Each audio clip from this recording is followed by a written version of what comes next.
Sonic is back and he's brought some old friends with him in the sequel Sonic the Hedgehog 2. And this movie has more hidden secrets and Easter eggs than Sonic's Got Quills. Let's jump in. The movie Sonic the Hedgehog 2 takes elements of the first movie and mixes it with more story and action from the video games.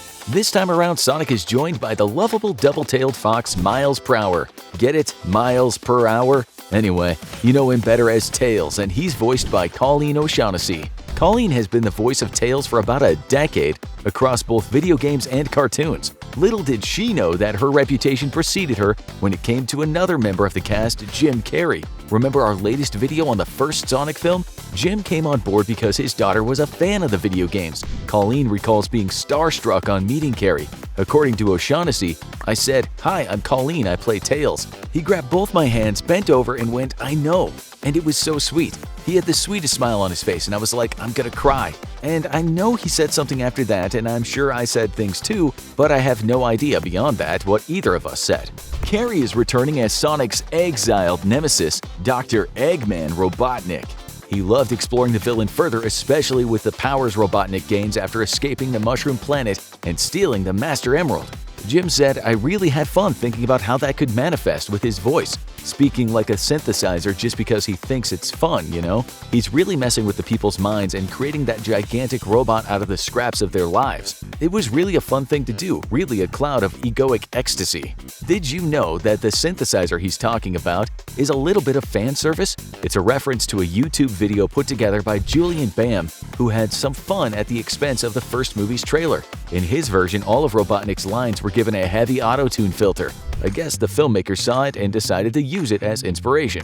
Inspiration also came in the form of movie references. Check out the scene where Robotnik successfully opens a portal to escape the Mushroom Planet. A group of warriors enters his realm only to be accosted with booby traps. After sending his first victim flying, Robotnik says, "Klaatu Barada Nikto." Horror fans will remember this as the magic words Bruce Campbell's Ash forgets before taking the Necronomicon in the horror comedy Army of Darkness. Fans of classic sci-fi will also remember the words spoken in 1951's The Day the Earth Stood Still, directed by Robert Wise. Wise also happened to direct the first Star Trek film to ever hit the big screen, featuring William Shatner as Captain James T. Kirk. Kirk was known in the films and series to record a captain's log, which served as a journal entry of his adventures. Rewind a little bit and you'll find Robotnik doing the very same thing, only he calls it a doctor's log. Did you know that this is the second time Jim Carrey channeled Shatner's Kirk? While investigating a lost dolphin mascot in Ace Ventura: Pet Detective, he did the exact same thing, really pouring on the cheese and poking fun at Shatner's vocal inflection. From one performer known for chewing up the scenery to another, Carrey references a very specific canine in the scene when Tails comes to save Sonic in the squad car. Watch Jim growl and lick at the windshield. It's as if he's summoning his inner rabid St. Bernard, like the one found in the screen adaptation of Stephen King's Cujo. Sonic summons a few movie stars as well. After Tom and Maddie head to Hawaii for Maddie's sister's wedding, Sonic has the run of the house, so he and Ozzy live it up.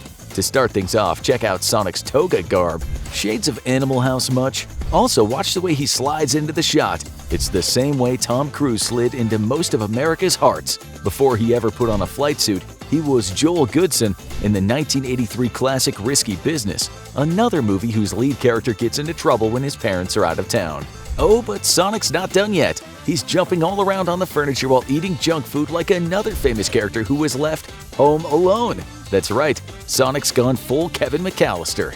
As irresponsible as he's being at home, it's nothing compared to the superhero antics he attempts at the top of the movie. When James Marsden's Tom Wachowski catches wind that Sonic's trying to moonlight as a Batman-type vigilante, he has a sit-down with his little buddy to talk about what it takes to be a real hero. Turns out it doesn't include destroying half a city block. When he mentions this to Sonic, the little blue blur replies, "That block was already messed up." Does that line sound familiar? Fans of Chris Tucker will remember he said the exact same thing in his boss's office after shooting a car loaded with C4 explosive in the blockbuster buddy cop film Rush Hour. Real quick, back to that opening chase sequence. How cool was the part when the manhole covers explode and fill the streets with water? This is a little reference that director Jeff Fowler decided to sprinkle in from the cinematic at the beginning of the video game Sonic Adventure. Speaking of water, we all know by now that Sonic is not a fan of H2O. Well, he better get over that super quick. because he has to cross an ocean in order to reach the Master Emerald before Robotnik and his new ally Knuckles. What's worse, he's got to do it on foot. Standing on the shore facing his biggest fear, Sonic says, "Water. Why did it have to be water?" Well, he's in good company. Back in 1981, Harrison Ford's Indiana Jones uttered the same exact words when it came to his biggest fear: snakes. Why did it have to be snakes? Not to be outdone, Carrey answers with his own Raiders of the Lost Ark reference. Watch as Robotnik and Knuckles are moving through, well, the Labyrinth Zone, the fourth zone in the original Sonic the Hedgehog video game. I'm not kidding, it's like watching someone play the level in real life, right down to the random shiny crystals. Even later on, when Sonic slides down the water ramps, it's almost like he's reenacting the sequence in the game. Anyway, at one point, Robotnik and Knuckles are running from a large round boulder. Robotnik screams, "I don't want to die like this, it's derivative!" If something is called derivative, it means that it closely imitates something that came before it, usually in an unsatisfying way. Well, Robotnik's referring to the unforgettable opening scene from Raiders of the Lost Ark, when Indy himself must outrun a giant boulder and escape with a golden idol. Eggman knows you just can't beat a classic. Speaking of, Knuckles, voiced intensely by Idris Elba, hits his own classic movie reference right out of the park, literally. Though the Little Red Echidna forms an alliance with Robotnik early on in order to acquire the Master Emerald, like in the games, he eventually learns that honor truly lives on Sonic's side of the race to harness ultimate power. His head-to-head battles with the Hedgehog shift to a friendly game of baseball by the end of the movie, and when he gets his first hit, he smacks the ball through the scoreboard. Cue the music. Fans of classic sports movies will remember this song as the main theme from the movie The Natural. In that movie, Roy Hobbs, played by Robert Redford, smacks a baseball into the stadium lights, creating an unforgettable spectacle as he rounds his bases for a home run under Randy Newman's inspirational score. Yes, that Randy Newman, who was responsible for so much of the Disney Pixar music you know and love, including Toy Story, Monsters, Inc., and Cars. There are some other sly music cues that might perk up your ears. When Robotnik reveals his humongous Death Egg robot mech, he brings it to life from inside, controlling the robot with his own movements. Before taking his first step, Robotnik cues up some music by playing some leg guitar. The song he summons is from the album Vulgar Display of Power by heavy metal band Pantera, and it's called Walk. Aptly named song since that's what the mech does. And also a well-chosen album name too, since that's exactly what Robotnik is showing the town of Green Hills, a vulgar display of power. This next one hits on an extra level for gamers who caught it. First, a little background. Maddie's sister Rachel, played by Natasha Rothwell, has just found out that her wedding was a hoax in order for the Guardian units of nations to monitor Tom and Maddie and apprehend Sonic.